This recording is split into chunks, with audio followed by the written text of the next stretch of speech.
Berikut ini isi sebuah ungkapan tentang negeri yang dianugerahi Tuhan sumber daya alam yang sangat luar biasa. Satu, kita booming minyak di tahun 70-an. Pada saat itu, ternyata rakyat dan negara nggak dapat apa-apa. Malah anehnya, Pertamina hampir bangkrut.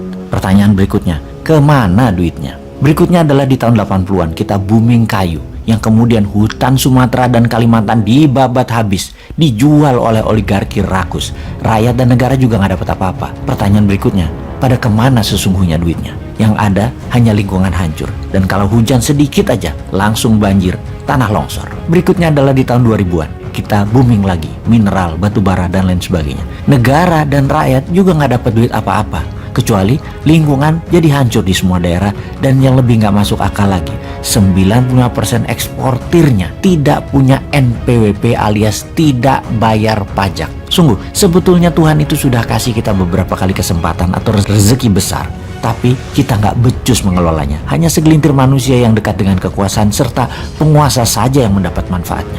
Fakta data yang lain lagi kita jelaskan. Dari tahun 2000 hingga sekarang tahun 2022, GDP per kapita naik 250%, yaitu kontribusi zaman Pak SBY itu naiknya 215%. Dia beruntung karena harga komoditi naik pada saat itu. Sebelum zaman Pak SBY adalah zaman Ibu Mega, naik 25%-an. Dan zaman sekarang dalam 7 tahun baru naik 10%-an, alias dalam 7 tahun, setahunnya hanya naik 1,5% saja. Sungguh, dalam 7 tahun terakhir ini juga, hutang menumpuk menjadi 6.600 triliun atau naik hampir 4.600 triliun dari hutang negara sebelumnya di tahun 2014. Belum lagi ditambah hampir 2.000 triliunan hutang BUMN yang baru. Maka bisa dikatakan 3 kali kesempatan ditambah kelolaan negara dalam 20 tahun terakhir. Terbukti manajemen kelolaan negaranya juga tidak bisa membuat rakyat sejahtera dan bisa membuat negara Indonesia ini menjadi negara berdaulat yang utuh. Secara ekonomi hampir tidak ada kenaikan berarti. Hanya 10% dalam 10 tahun dipotong inflasi akumulasi 7 tahun.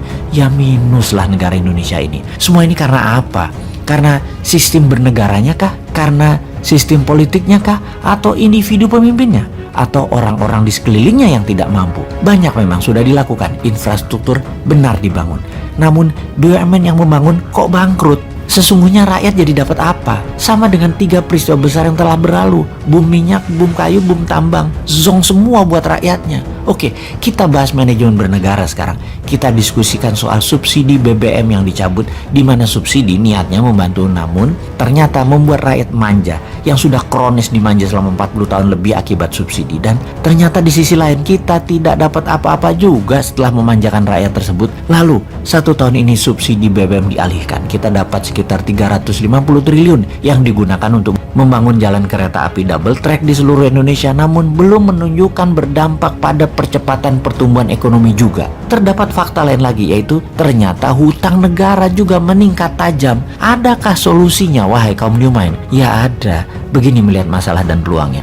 Kekuatan bangsa Indonesia salah satunya adalah kekuatan alam mineralnya, baik yang ada di atas permukaan tanah yang kategorinya food atau rempah atau spice, juga yang ada di dalam tanah yang disebut mineral. Oleh karena itu kaum New Mind mempunyai roadmap. Di awalnya berupa inisiatif, namanya Spice and Metal Roads Initiative. Spice Road akan membuat Indonesia menjadi food country pengendali pangan dunia, dan Mineral Road akan membuat Indonesia menjadi pengendali mineral. Jadi 99,9% fine metal atas seluruh mineral yang ada di tabel periodik dalam kategori noble metal, PGM atau precious group metal, dan juga metal tanah jarang. Spice Road ada lahan di permukaan tanah dan ada yang di laut. Kita bicara laut dulu. Kita akan berantas illegal fishing. Kapal-kapal nelayan asing terutama Tiongkok akan ditenggelamkan dengan cara keras. Seperti zaman Bu Susi dulu yang ternyata membuat gak nyaman banyak pejabat pro Tiongkok. Dan Bu Susi keluar dari kabinet karena mengganggu income pejabat pro Tiongkok. Kita akan hajar lebih sadis dari Bu Susi ke depannya. Kalau perlu Bu Susi lagi pelaksanaannya dan ditambah power lebih besar lagi dia. Apa yang terjadi kemudian?